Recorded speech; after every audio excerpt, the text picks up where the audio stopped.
up, 8th grade? Mr. Snyder here, about to read chapter 13 of One Crazy Summer. Just thought I'd give you a different background today. This Northern California spotlight, Oakland.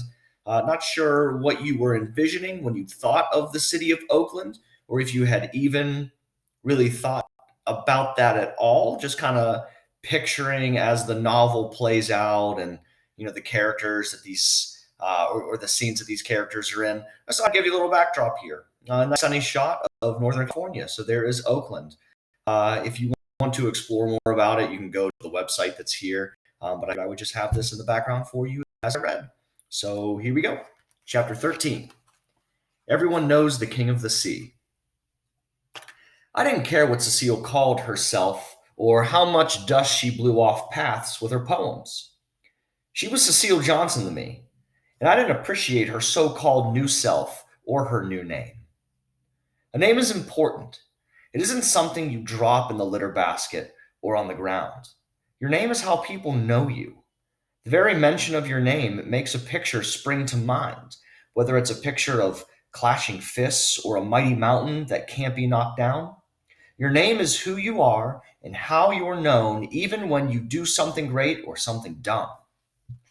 Cecile had no trouble dreaming up names for us.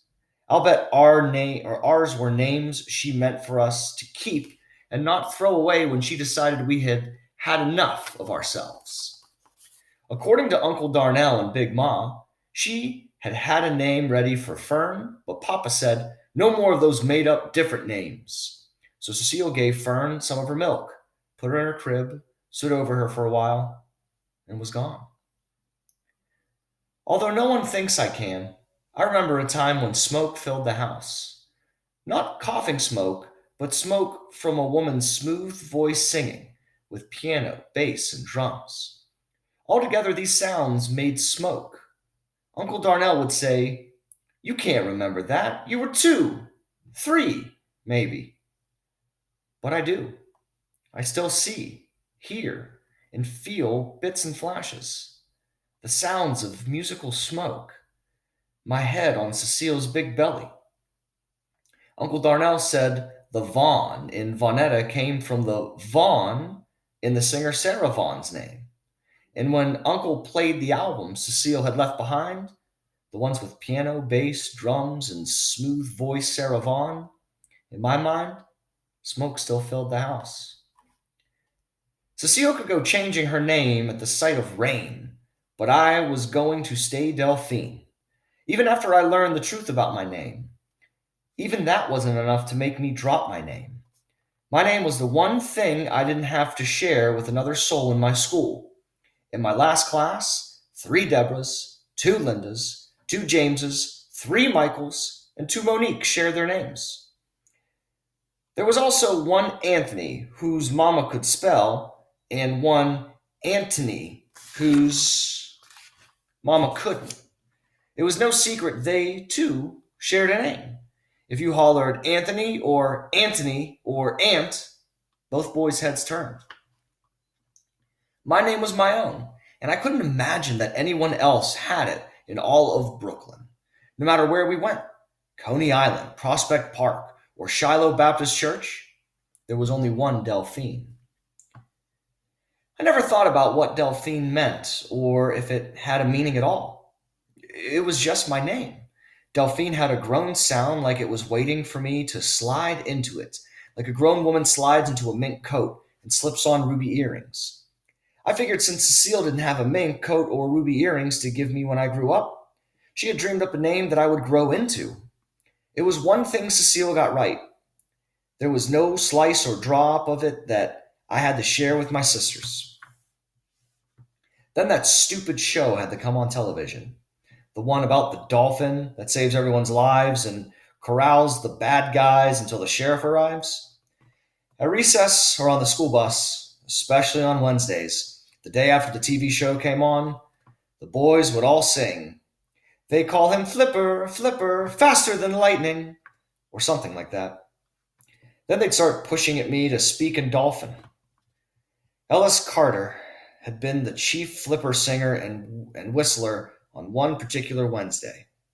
I'd beaten him up real good. I made sure if It was as unforgettable a beating as I could give him so it would burn in the minds of all the other flipper singers and whistlers. When I got home from school, my knuckles still sore from Ellis Carter's jaw, I told Vanetta and Fern to change their clothes, hang them up neatly. That would save me from ironing them that night. I told them to start their homework and I'd be back in exactly 20 minutes to help them if they needed it. I told Big Ma I had to get a book from the library and I wouldn't be right back. Then I'd march to that library to find out for myself. I'd gone straight to the biggest dictionary in the reference section.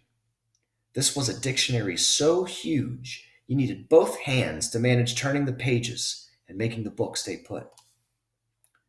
Good old Merriam-Webster. I trusted Merriam because I thought, instead of having children she didn't want, she wrote the dictionary. She didn't have anything else better to do, probably didn't have sisters and brothers to see after, which was why she knew every word in the world. Big Ma would have said Merriam might as well be useful. I turned to the back section, turned past the Z words, past the phrases of the moon and the metric system, and finally to the given names. I flipped a few pages to get to the female D names. Then I turned and thumbed past Daisy, Daphne, Deanna, Deborah, Della, Dolores. And there it was. The name I had been sure Cecile had dreamed up while she stared out the window as musical smoke blew through the house.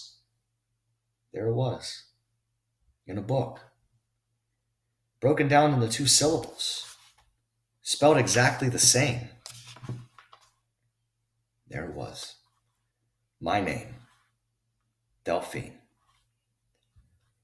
My nostrils had flared, my breathing raced, my heart pounded not only in my chest but throughout my body. It's changed everything. My mother hadn't reached into her poetic soul and dreamt me up a name. My mother had given me a name that already was, which meant she hadn't given me a thing. Not one thing. How could this be? When a woman's deep, smoky voice planted Vanetta's name in Cecile's mind.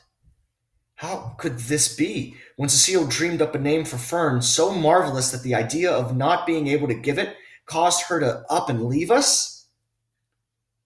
I didn't need to ask any further. The proof was right there. I shared my name with some other Delphine. And she, just like I, according to Miss Merriam-Webster, had been named for a dolphin under the sea. All this time I'd been holding my head up, feeling superior to Ellis, Willie, Robert, James, the Michaels, Anthony, and Antony, because they were stupid boys. My knuckle still smarted from socking Ellis Carter in the jaw while he had been telling the truth. I'd been named for a dolphin, a big fishy mammal with a wide grin. Learning the full truth about my name had been more than I could bear. The librarian got up from her desk and put a Kleenex in my hand. I hadn't even known I'd been making a grand Negro spectacle out of myself, bawling over a word in the dictionary. The following week, when Flipper came on, I'd gotten up and turned the television set off. Vanetta and Fern bleated like billy goats, but I'd done what I always did and distracted them. I said, "Tonight is game and cookie night." I brought out Candyland game, poured the milk, and piled a nice stack of Oreos on a plate. I hadn't cared if I never saw that grinning mammal again.